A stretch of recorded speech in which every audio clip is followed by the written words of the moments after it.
Let me share my Zoom screen. Let's see.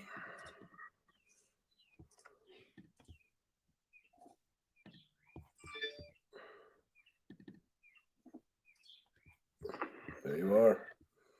All right, sir. You have 0 viewers. So yesterday when I was we got one. I was in Michigan this last week, and I took a detour yesterday, and Michael sent us a package the other day to review. I'm going to follow up again with the seller today. Yeah, you talking about Bob? Yeah. Yeah, I forgot. Yeah, he thought he had a better offer in the hole, right? Well, I mean, when I spoke to him last, he said that or he didn't even tell me, but Michael told me that one of the properties got sold. Right. Yep. Which is a benefit for us because the guy wanted $70,000 to pay off the $69,000 on that mortgage. Yeah, and he wasn't. Yeah, he couldn't make heads or tail about what the hell you were trying to tell him either. So, if he did sell that property, then he may not need any cash down on the deal.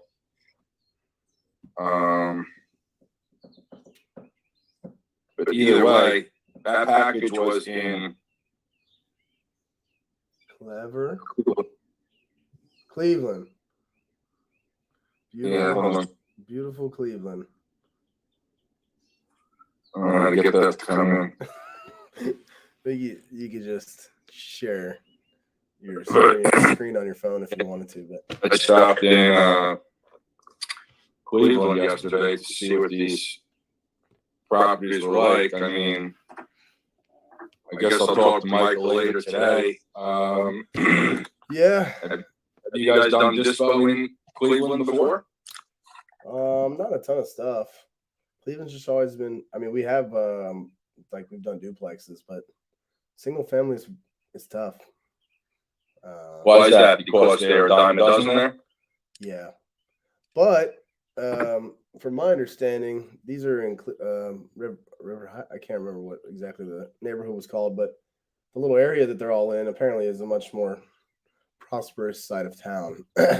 So I don't feel like we've ever had anything in a decent area, really. So we haven't really, but we definitely have a few buyers out there that would probably be interested in at least looking at it.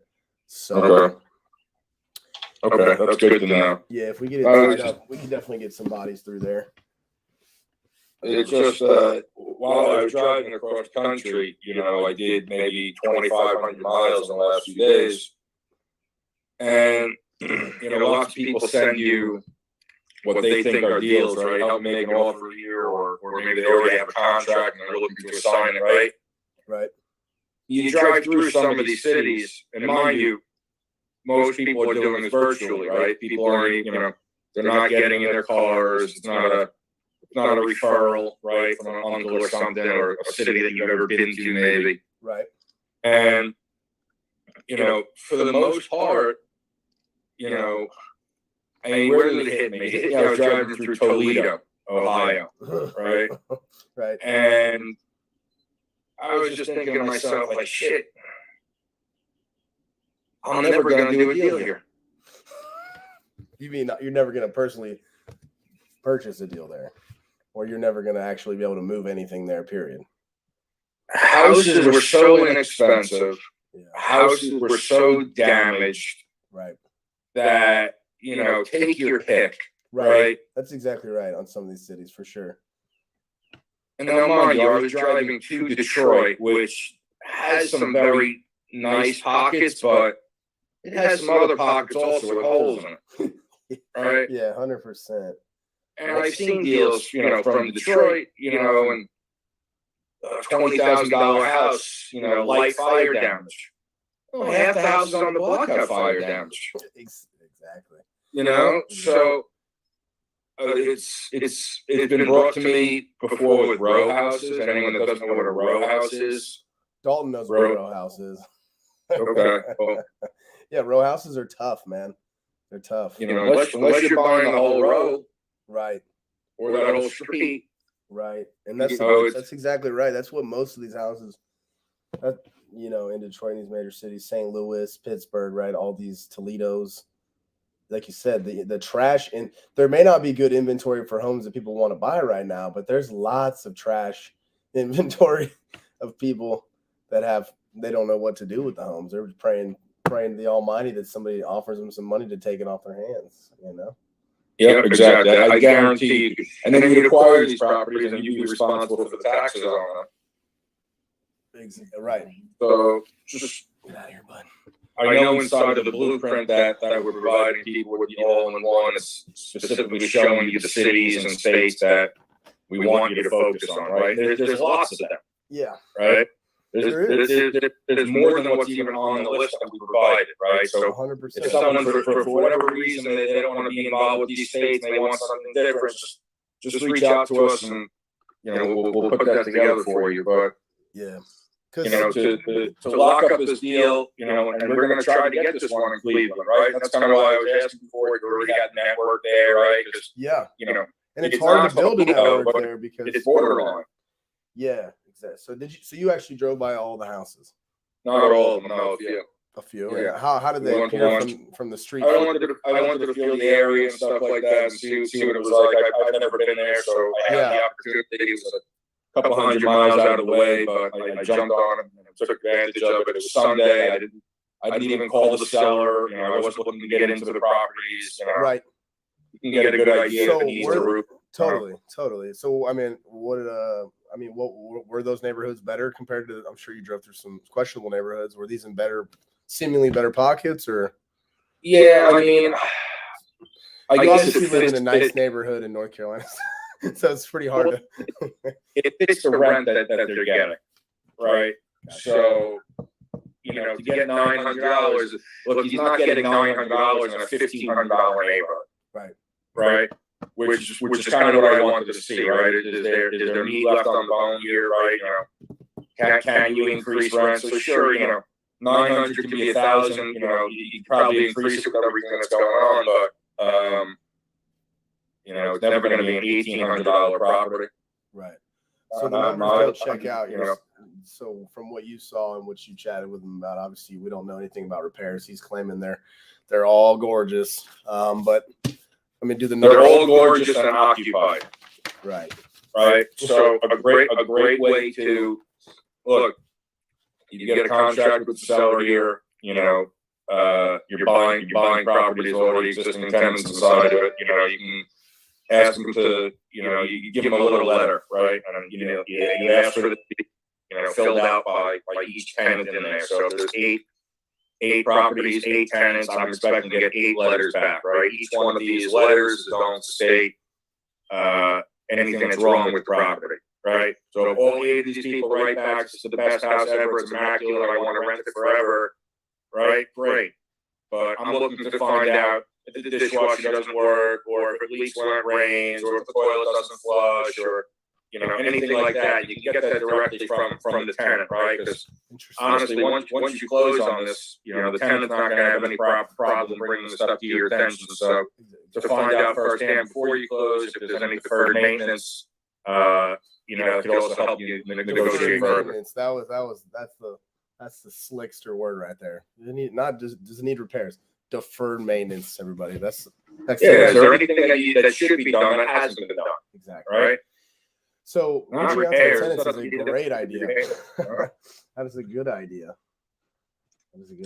In fact, I was watching Pace talk about when he one time, I think he says he has 80 doors for what do you call them? Not a trailer park, but mobile homes. Yeah. And so he said one time, they bought one, and the guy, his P&L sheet is on a scratch piece of paper. So he has no way to verify anything. So he said he just had to basically go spend a day at the park and just knocking on doors. Hey, what are you paying? What's going on? And, and that's how he, was able to basically get the property. You got to figure it out. So, yeah. Pace. It's full of good media content, right? Marco. Dalton, any fellas got something you're working on, or What's up? what's going on, brother? Not much at work. Happy Monday. Taking calls. Yeah, happy Monday. Yeah, I was moving all last week, so I didn't really hop on the phones on Thursday and Friday. Yeah. I was moving all last 4 or 5 days, so but I noticed that Nathan put the thing up, so you guys, is that kind of like a set thing then? Everyone kind of picks their times. I mean, I think the reason we're doing that is because people aren't taking any, they're just not even using the phones at all. So I don't know, Scott, that's part of the reason, right? Well, yeah, I mean, look, I mean, I get why you're doing it like that. I mean, obviously, kind of what you explained, but is that kind of like everyone, it's just like one person per time, I guess? yeah, correct. Go on. You'll see a calendar link, and if those slots, out of all those slots, that this doesn't work for your schedule, and I've got to go buy another account, then I'll go do it, right? And then I'll work a schedule on that one too. The point is here that look, no one wants to take losses in life, especially in business, and you get things going. In the case here, we knew it was going to be a loss center, but I just like to keep those losses limited. So it's one thing not to have one person not use the dialer, but when I'm having 8, 10, 12 people not using it, but I'm paying for it, well, let's just consolidate. And I'd love to have a good problem, right? People to call me up. There's no more time slots available. I want to dial. I haven't got that phone call yet. Well, that's what I'm asking for. Yeah, the only person I've even seen sign up yet is Dalton. Yeah, I because I was kind of busy the last couple of days, but all good. No problem. Everyone's busy and life gets in the way. So I mean, it just can't be at my expense. I hope you understand that. No, I got you. I mean, I was hitting the phones every day. Sure, I know you were. Right, no, the phones are still available. I mean, look, you're not using the phone for 8 hours in a day either, right? There's a certain window that you're using it, right? But I mean, jump on for 4 hours. You want to do 2 hours in the morning, 2 hours in the night, or 4 hours in the afternoon? I mean, like I said, if the scheduling is that much of a problem for you on what's available on the screen, and I got to go get another account, that's fine. I'll do so. I'll also point out to anyone that is using it, and I'll please don't miss your sessions, right? Because just as an example, not to single anyone out, Dalton, I see you scheduled a bunch of times, but when you schedule 10 times, that blocks it out for somebody else using it. So if you're not going to use one of those blocks one of those days, then it's just 2 hours of downtime that no one can get on. So can we have a way to they can go back and cancel their time, or? Well, they could, but people are going to be scheduling, right? So if you say, okay, I've got the 11 o'clock here, let me go cancel it because I can't make it. Well, how is anybody else going to know that it's available? And they've got their own day planned out already. So I'd really like to not see people book 2-3 weeks out. I mean, maybe we reduce this to only, we do every 2 days we make live, we make available on the calendar. And I kind of thought that was the way, because I thought when I read it really quick, would put it out on Friday, but I thought it was more of like every day you go in. And then when I came in, I was like, usually the time I can call was blocked out. So what time you looking to call? Well, there wasn't a 3 anyway. There was a gap between 2 and 4. But I get off at 3, and then I like to just hop right on the phone. You know what I mean? But I mean, if you're trying to do that, why don't you do the 4 o'clock session? If you get out of work, you're free. Yeah, take a little breather or something. Yeah, man, definitely. Don't gas yourself out. Take the 4 o'clock. That's good dialing hour. You got a clip of 2 right there. Yeah. Okay. Yeah, that's really what I was thinking. I'd rather have 2 hours of productive dialing from you or anybody else versus 4 hours of so dial.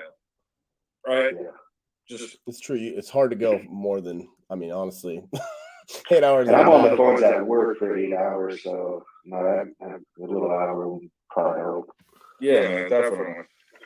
Yeah, so we're gonna try to make it work as best as we can and accommodate you guys as best as we can. But yeah, I mean, obviously, it has to make sense for everybody. I think we will something will give. Someone's gonna bring a property, make it all worth it. We know that, but Dalton, I'm sorry, Mark. You said it was from 3 o'clock your time, right? You're a couple hours back. Mountain time, yeah. So four Mountain time. Okay.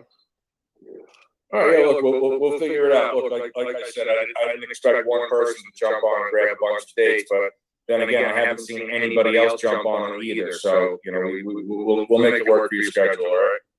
Okay, cool. Appreciate you. All good, man. Do you need help? You said you were out the last couple of days, so okay.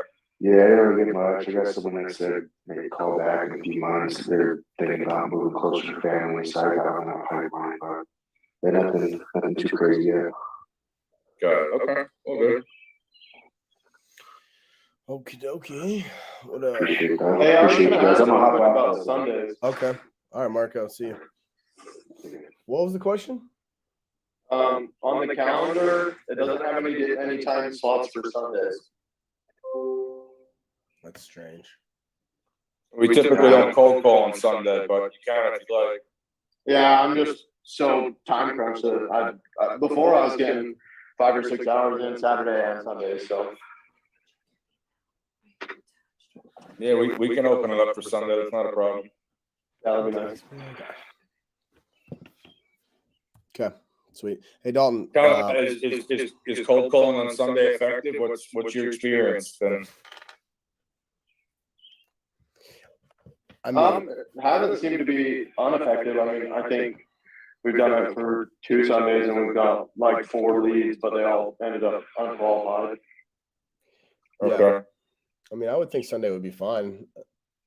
People are home, you know, chilling. You know? That's what I think. I mean, some people are religious, so they won't like it, but. Well, hey, I mean, don't pick up the phone then. You know? Yeah. So, hey, what's up with you and your grandpa and the peeps? You guys had any? No, I was supposed to call them last night, but I didn't get around to it. So Yeah. I'm gonna call them tonight, and we'll see what they talked about. Cool. See if they got any decisions made. Yeah, I mean, really, it's just about figuring out whether or not they can afford to wait, right? Or you know, Yeah. Because it's definitely interesting property. But yeah. Oh, it definitely is. Okay. Awesome. Scott, so that property in Detroit, you know, you never did get around to telling us how you got that one, and what was the story with that one? All right. So yeah, war story Monday morning. All right. So that property there, you know, let me ask you, Sean, has anybody reached out to you since starting the all-in-one? Not that you might or might not be the person to go to, but do you know if anyone's running the ads that we gave them the blueprint to run? I'm going to go on a limb here and say no.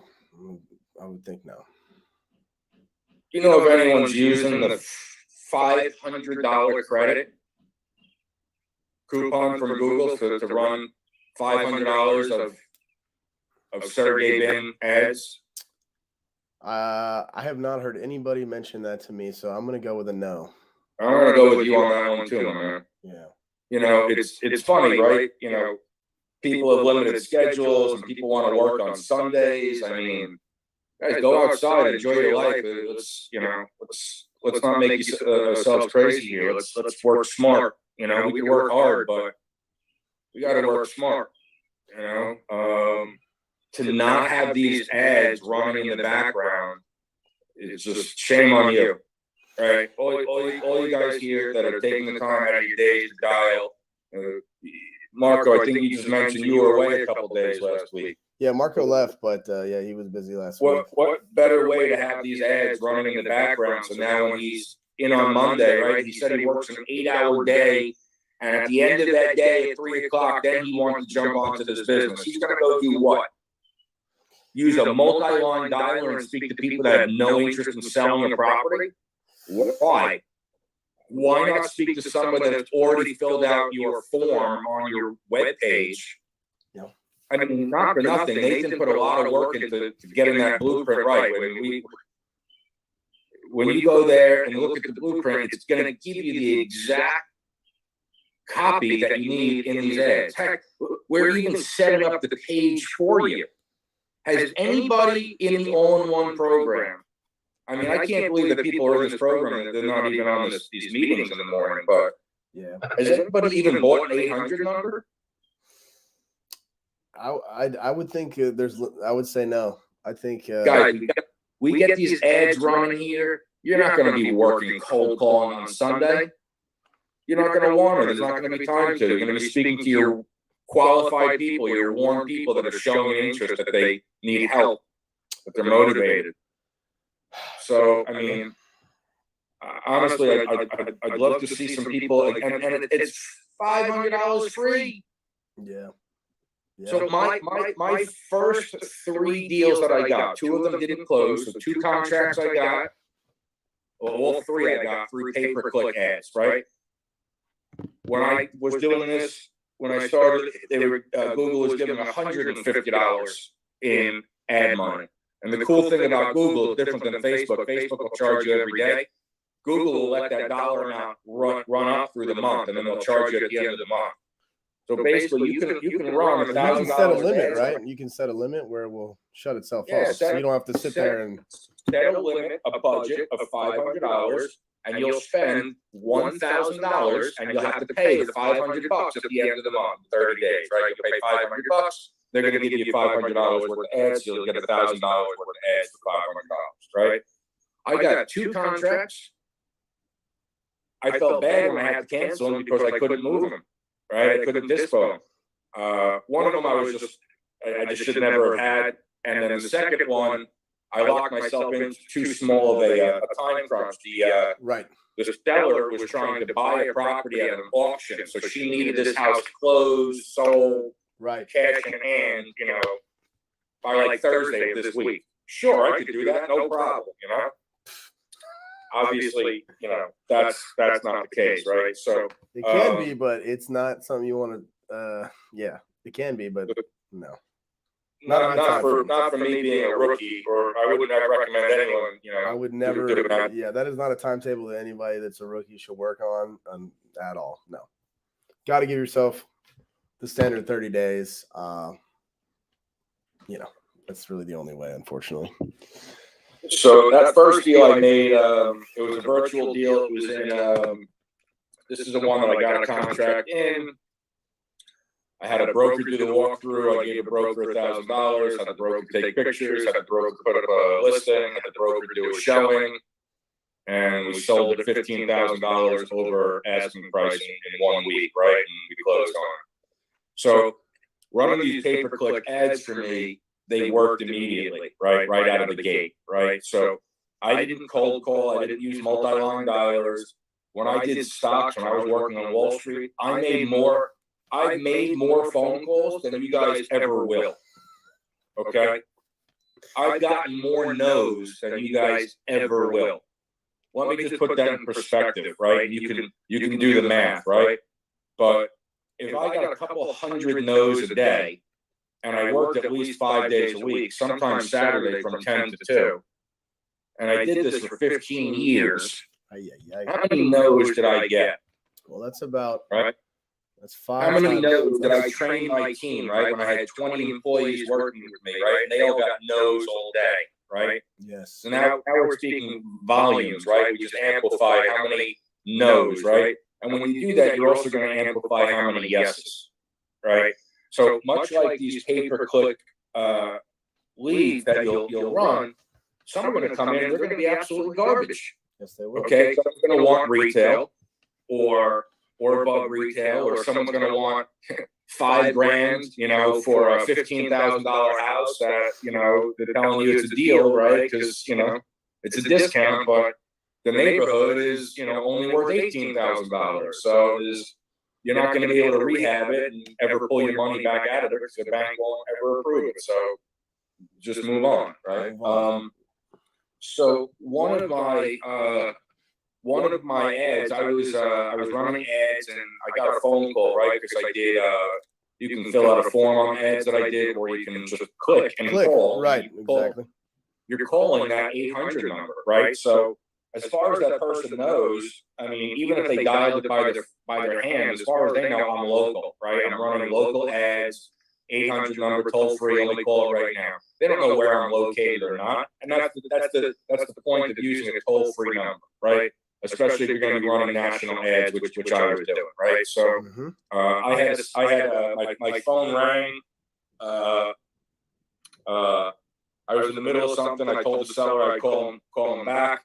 Right. Now, this is someone walking on. You sell cars, right? Someone walking onto the car lot and saying, "Look, I want to buy that car right there." And I basically just told this person I was busy. Right. I'll get back to you. Right. And I did. And when I got back to that person, they were in a meeting. Right. And they said that they would call me back. So when they did call me back, I was busy again. Right. There was a little phone tag involved here. I'm just trying to point this out here because there's a very fine line, a margin between being successful and being unsuccessful. Right. Now, if one of those phone calls, if we weren't able to connect, or if he didn't call me back, or if I didn't call him back, there was no follow up on either end, right? Then that margin of error would have prevented me from ever owning this property. Right now, how do I own this property? I own this property because I have the deed. The deed's in my name. The deed's in one of my company's names. Okay, because that's how I purchased it. The mortgage on the property is still, and it always will be, inside of the seller's name. Okay, so this guy called me up. So this is called a subject to, for all the two people listening. Thanks for being here. Well, that's what it became. So the conversation went as follows, right? And I'm looking at the property. I'm on the phone with the seller now. He's telling me, he wants to sell. I said, is this real? I see this property only closed 2 months ago, right? And you guys will see if you ever call FSBO, if you're ever on Zillow, like, there's some funny things that go on, and people try to market properties that they don't even have. And Correct. there's some scams going on that I'm really not familiar with, but I'm just aware that there are going on, right? There's sharks in the ocean, but we're still going to swim here. We know they're here. We're going to be respectful, Right. So there are things that go on that, it was alarming to me to see, hey, this property closed in December and now it's February, and this guy's looking to sell the property, right? So correct. Yes. I'm asking questions. I'm going through my stuff. I was using the same straight line presentation that I gave you guys all inside the dialer. Nothing foreign, right? Right. And Very he's standard. telling me his company's relocating. He's got to move to. They're relocating to Texas in 30 days, right? He's already gone. Shit's already packed. He's already got his place picked out in Texas. Everything's signed. He's done. Well, what's the problem? The problem is that he paid retail for this property, which isn't the problem if he planned on living there. Correct. But when you pay retail and you pay broker's fees and you pay closing costs and you get the stick in the arse, right? There's a lot that comes with it. So all of a sudden, that $185,000 property that he purchased is now $215,000 after all his fees out the door, right? Correct. That's right. Retail on this property is only $185,000. Correct. Nothing Just bought. changed in those 60 days. The property didn't depreciate 30 grand, right? No. So in his eyes here, look, he's got to go. He doesn't want to pay a mortgage on this property and one in the new place, right? Correct. And he certainly doesn't want to have to go to closing with the check. Now, why would he have to show up at closing with the check? Because he'll be underwater. The most he'll get for this property is $185,000. Well, And you mean net? You mean net? You mean 185 net after all? It doesn't matter, I guess. Well, but- I mean, Yeah, but then there'll be fees on that transaction too. Okay, got you. I see what you're saying. So it was worth ARV 185, but he's gonna walk away with. Yeah, his cost right now, his cost on this property is $215. But when he goes to sell it, a buyer's only going to buy it for $185 and pay their fees on top of it. You know, Correct. A buyer's not going to pay $215 plus fees, Correct. right? So now you got $185 plus fees again, right? Now you're going to be, I was telling this guy he got taken advantage because he sent me over his HUD statement and I saw what he paid and it was absolutely ridiculous. But at least closing the second time around, they'll be more wise and not use this group again. But so they nailed him with every fee on the planet and every. Yeah, exactly. So, another reason why I just go direct to the listing agent, guys. Anyway, before this became a sub-2 deal, I had to exhaust cash, which is what I've been telling everyone, right? Correct. And I said, well, what have people been offering you? And quick in my head, I'm thinking, this is a nice place. There's no rehab. It's just sold. Carpet and paint at the most, right? Probably not even, right? Right. So I'm thinking to myself, what are people offering you? 120, 140. He tells me 130, right? So he's got to come up with, he's going to be 50 grand, right? He's going to be 50 grand from where he purchased it, not even including his fees. Right. He was reaching out to investors. Remember, he found me online. He filled out one of my pay-per-click ads, right? We pay cash, right? Right. So he already spoke to a couple of these people. So always ask, right? Someone will think, well, what type of offers have you been getting? That's a great foreplay question, right? To what's the least you'll take for this property? I mean, that's like sticking it right in there, right? Absolutely. Right. What's the least you'll take to this property, right? That's aggressive versus, so tell me, what type of offers have you been getting so far? Exactly. Oh, I've got to beat them off with a stick. These offers are coming in way above ass, right? Oh, wow. Why haven't you made a decision? Why didn't you take one yet? Right. Yeah. Why haven't you taken one? Right. Well, because I need to do a lease back for 90 days, or they'll have something ridiculous. Of course. Right? Of course. You got to work with their problem, with their pain, right? So, correct. So on this one here, we knew that if he was going to sell to an investor, he was going to take a loss. And if he sold on retail, he was going to take a loss too, because again, market value is only 185, right? Correct. Nothing changed, right? So here I come along, right? And I said I could probably buy this property for $200,000 if you give me the right terms. And he said, well, what type of terms? And I told him, I said, I don't know. I'll have to take a deep dive. I'll have to look and I'll get back to you. I'll put pen to paper. All right, well, you put your pen to paper, Scotty, and you get back to me and let me know what you can do, right? Not what I want, right? He said, let me know what you can do, right? That's a big difference, right? Than what these sellers want. The seller wants this, seller wants that. The seller's only getting what a buyer's willing to pay, right? This is true for everything. So when he says, get back to me and let me know what you can do, I did exactly that. I put my pen to paper. I'm oversimplifying this a little bit. I needed to get some additional numbers from him. I needed to know the taxes, insurance. I needed to know the mortgage payment, that type of stuff. And we agreed. I agreed that I pay him the mortgage. It was $1,000 all in for everything. Right. Problem. We papered this up. We go into the contract, right? And I'm not sure how I missed this, but I found out while we were at title that there was the HOA fee was separate from the mortgage wasn't paying his HOA fee, which is common. It happens, right? Mm-hmm. But by error, for whatever oversight, he didn't some reason, right? And this is a small townhouse, right, in Detroit, Mm-hmm. So how much could this possibly be, right? It turns out that the HOA is $340 a month. Oof. Well, now you're at $1,340 monthly. Oof. But on a good day, you can only rent this place out for $1,450.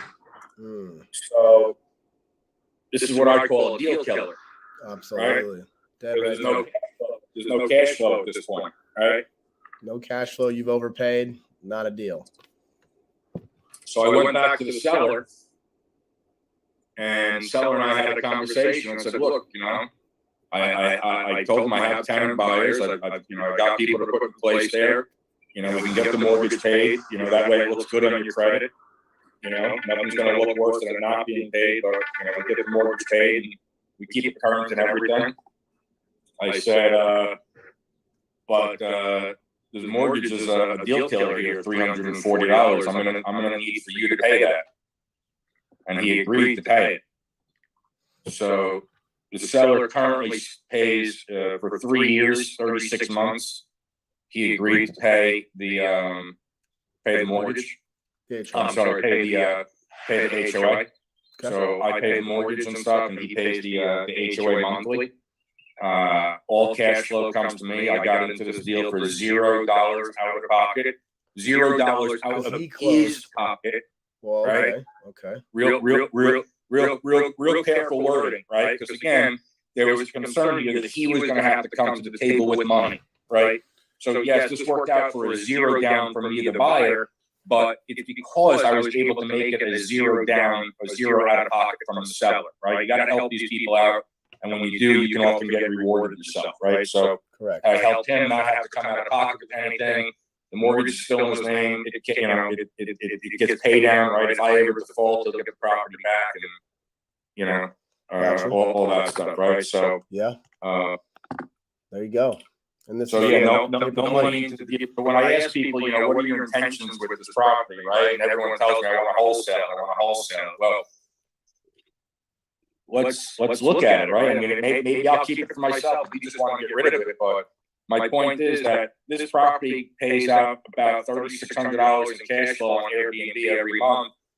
I got to pay out a little over $1,000 in mortgage, and then I have some utilities. So there's an easy $1,000 every single month cash flow on this deal. So maybe you could have got $5,000, maybe a $10,000 assignment fee on this thing, maybe.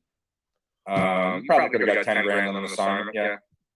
But we do. But instead, I've already made that. I'm going to make it again and again and again.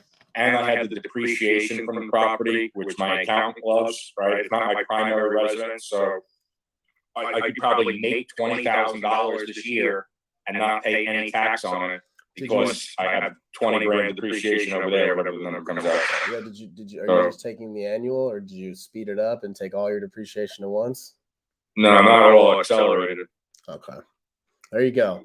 So did you have that exit strategy in mind after you got all the numbers right and got the information?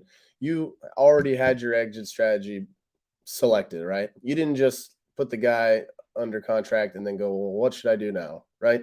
No, I knew what you knew from the moment you talked to him and got the information, you had 1 to 2, 3 possible exit strategies, right? Or maybe not in this case, just because it didn't work out.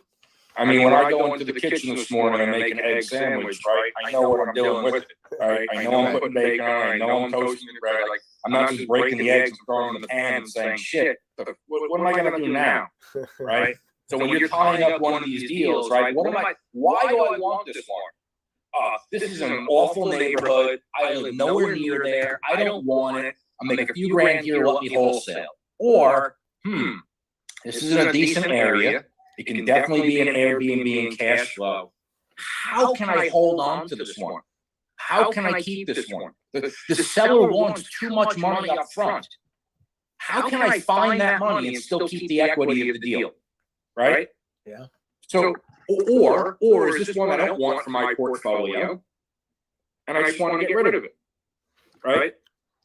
But you have to have that answered before you ever. There's a small percentage. There's a small chance you're going to get that person locked up because they're not going to feel comfortable with you if you don't even know what you're going to do with it. They're not going to know what you're doing. I mean, look, yeah. I bought a piece of vacant land here in my city, in North Carolina, right? Mm-hmm. And it's on a lease option. So I have a 100-year lease option. I have a 5-year buyout that'll roll into another 5 years and so on, right? So I can buy the property at any time. but I bought that property with the intention of building a hotel on it. And that's what I'm going through right now, permitting, right? So I have the property through owner financing. I'm going through the motions right now to get my permits to build. I didn't just buy this property just to have it sit there. I knew what I was gonna do with it right away. Right away. So on these contracts, it's no different, right? What am I doing with this, right? When you get in your car to go somewhere, where am I going? What's my destination? What do I want to achieve here? Well, what do you want to do with this property? I don't know. Wholesale, I guess. That's fine. Oh, okay. okay, fine. Yeah. No problem. But again, But you got to make sure the numbers work for a wholesale deal. again, guys, creative is just a tool in a toolbox, right? You use a screwdriver to twist, you use a wrench to grip, you use, a wrench to turn or pliers to grip, right? So seller finance or sub 2 is just another tool in the toolbox for me to get that contract. Now that I'm getting that contract, what is it that I want to do? What was my intentions of getting this contract, right? Assigning it, keeping it, living in it myself, right? What is my intention here? And if you can go about your day today, answering, what is your own intention with the contract, you might have a more productive day. Very good. Very good. Well, there's the Monday morning wisdom for anybody. The one person out there viewing. It only takes one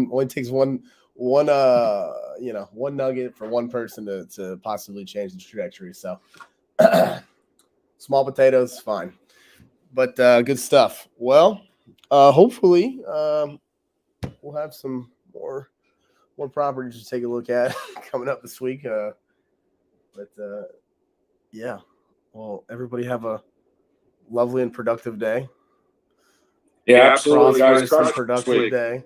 Keep an eye out for an email, and we'll get you guys started back up on the dial. All right. Have a great day, guys. All right. See you guys. Bye.